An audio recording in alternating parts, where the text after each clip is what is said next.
નમસ્કાર દર્શક મિત્રો, તેલકા ન્યૂઝમાં આપ સૌનું હાર્દિક સ્વાગત છે। ભરૂચ શહેરના નર્મદા એપાર્ટમેન્ટમાં આજે નળ ગટર અને વીજ કનેક્શન આપવા આવેલ હાઉસિંગ બોર્ડના અધિકારીઓને 5 પરિવારોએ રિપેરિંગ અને પીપી ધોરણે વ્યવસ્થા કરવા માંગણી કરી હતી। ભરૂચમાં નર્મદા એપાર્ટમેન્ટની બિલ્ડિંગ જર્જરિત હોવાનો વિવાદ ગુજરાત હાઉસિંગ બોર્ડ સાથે પણ લાંબા સમયથી ચાલી રહ્યો છે। વર્ષ 2020માં જ 500 પરિવારોને 4 દશક જૂના એપાર્ટમેન્ટને ખાલી કરવા નોટિસો બજાવાઈ હતી। સમયાંતરે નોટિસો અને પાલિકા દ્વારા તેમના નળ જોડાણ કાપવાની તાકીદ છતાં કેટલાક પરિવારોએ જોખમી ફ્લેટ ખાલી કર્યા ન હતા।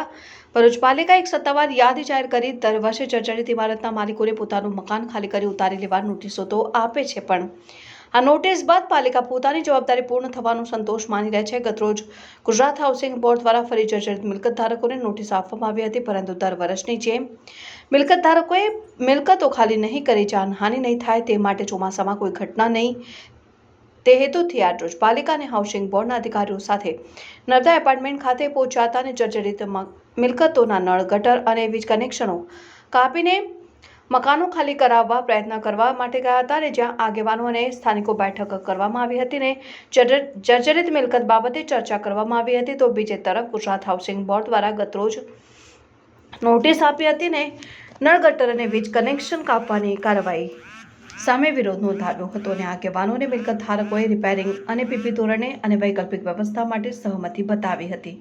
રિપોર્ટર અભી સૈયદ, તેલકા ન્યૂઝ, ભરૂચ। હાઉસિંગ બોર્ડ વિસ્તારમાં આવેલા નર્મદા એપાર્ટમેન્ટમાં ગઈકાલે નોટિસ આપેલી હતી પાણીના કનેક્શન અને જીબીના કનેક્શન કાપવા માટે। હાઉસિંગ બોર્ડે પણ એનો વૈકલ્પિક વ્યવસ્થા કોઈ કરી નથી અને તાત્કાલિક એવી રીતે કાપવામાં આવે તો સ્થાનિક લોકોનો વિરોધ છે એમાં, અને પીપીપી ધોરણે અમે લોકોએ 100% આપેલું છે સહીઓ કરીને ને બધા એગ્રી છે, પણ હાઉસિંગ બોર્ડ એના માટે આગળ હજુ વધી નથી। તો શું આગળનો તમારો નિર્ણય શું રહેશે? આગળ હાઉસિંગ બોર્ડ અમે હાઉસિંગ બોર્ડને કીધેલું છે તમે કહેશો તો અમે ત્યાં સુધી રિપેરિંગ કરાવીશું અને બીજા જે તમે કંઈક વૈકલ્પિક વ્યવસ્થા કહેશો એમાં અમે એગ્રી છે, એના સ્થાનિક લોકો એગ્રી છે બધા જ। ઓકે।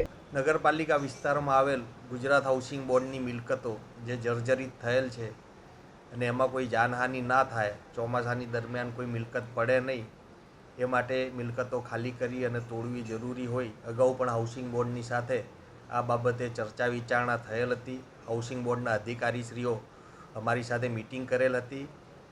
હાઉસિંગ બોર્ડના અધિકારીશ્રીઓને અમે વિનંતી કરેલ હતી કે આ મકાનો ખાલી કરાવડાવો, જેથી નગરપાલિકા અને હાઉસિંગ બોર્ડ સાથે રહી અને એ જર્જરિત મિલકતો દૂર કરે।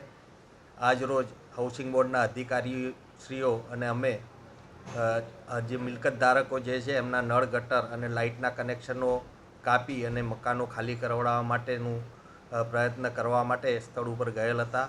ત્યાં મકાન ધારકો, મિલકત ધારકો તેમજ આગેવાનો જોડે ડિટેલ ચર્ચા કરવામાં આવી છે। બપોર પછી ફરીથી અમે એક મિટિંગ રાખી છે અને એમાં અમે નક્કી કરીશું શું કરવું છે।